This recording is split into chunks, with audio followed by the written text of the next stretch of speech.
Hi, I'm Michelle Sterling for Friends of Science Society. I just watched a video with Mark Carney. He was presenting at Canada 2020 Looking Ahead conference. And I have to say that I didn't find his presentation very convincing, though many people in the room did. Mark Carney tried to tell everyone that NetZero is making a global transition and that all the leading countries are moving into net zero and that it will affect trade with everyone. In fact, if you look at Germany, which is said to be a leader in renewables and trying to go to net zero, it's now facing economic catastrophe. And what's happening is that German industry is moving to the United States. And the reason for that is that there is a reliable supply of conventional fossil fuels in the United States that there just isn't in Germany, especially now that Nord Stream pipeline has been blown up, now that their conflict with Ukraine continues, and now that Germany has to import LNG, liquefied natural gas, at probably 4 times the market rate. So where are they importing it from? Well, Qatar and the United States. So it looks like net zero is benefiting one country, that would be the United States, and it looks like it's benefiting another country, and that would be China, because that's where most of the rare minerals are processed, and that's where most of the solar and wind farm devices are made. Now, one of the impressions that I got in his presentation is that really we're in peak TulipOMania. And if you don't know what TulipOMania is, you can look it up on Investopedia for a short description.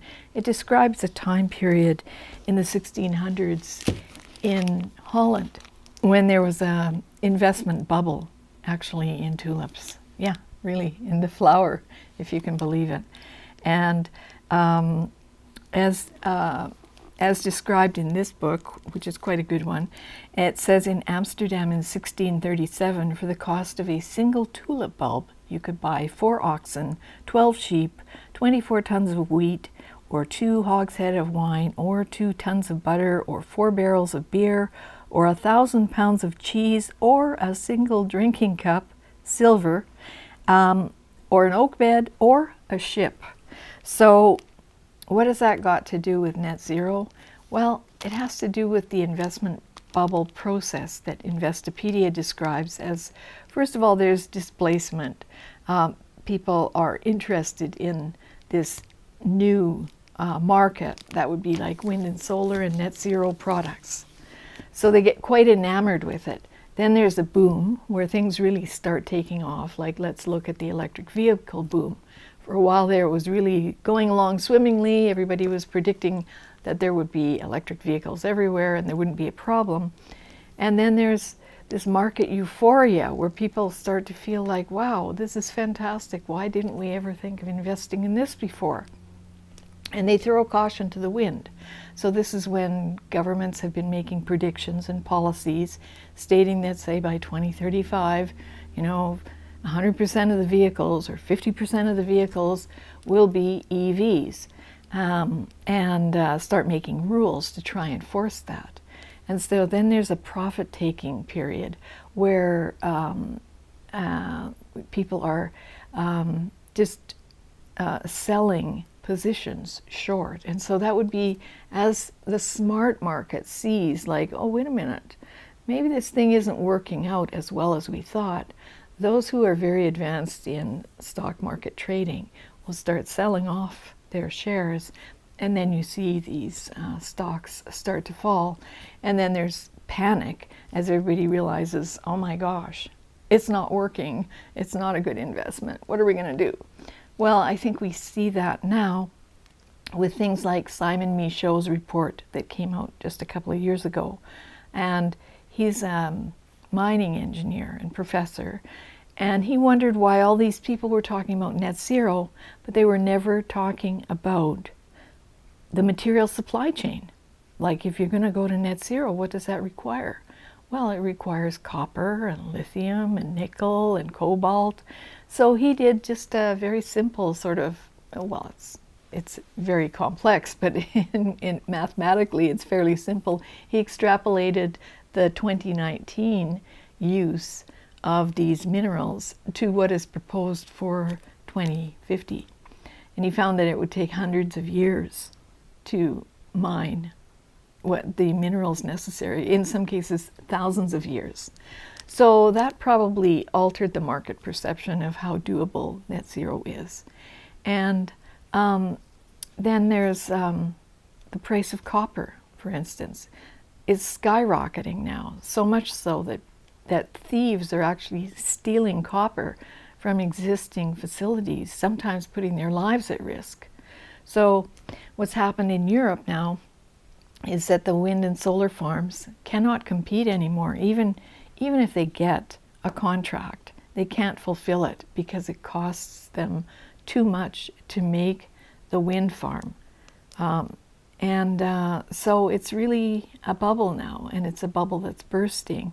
And it's strange that Mr. Carney doesn't know that, doesn't see it, and yet he's still predicting that all the leading countries are rushing toward net zero, and it's going to be a competitive edge for Canada if we implement these net zero policies, because otherwise we won't be able to do international trade.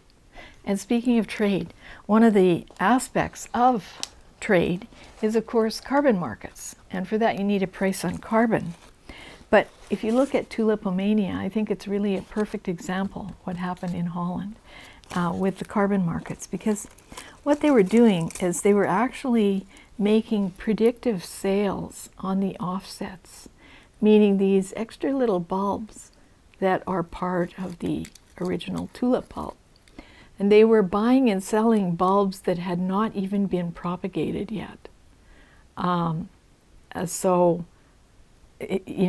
literally it was like Mark Shapiro from his quote from Harper's Magazine of February 2010, where he said the carbon markets are unlike other markets. It's the lack of delivery of an invisible substance to no one. And that's what's happening in the carbon markets. And that's what's happening in the world of wind and solar. So we don't see it yet because this is a global wave, but it's going to really hit here.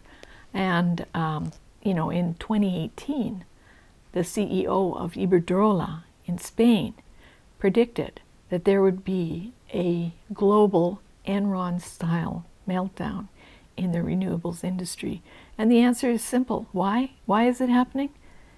Because citizens, taxpayers, cannot afford to subsidize energy-producing devices that only produce 10, 15, or 30% of the time. They cannot afford to run a parallel grid with wind and solar on one hand being backed up by reliable nuclear and hydro and oil, gas, and coal. So taxpayers are just out of money, and it doesn't matter how fabulous the net zero dream is, it's just not going to happen.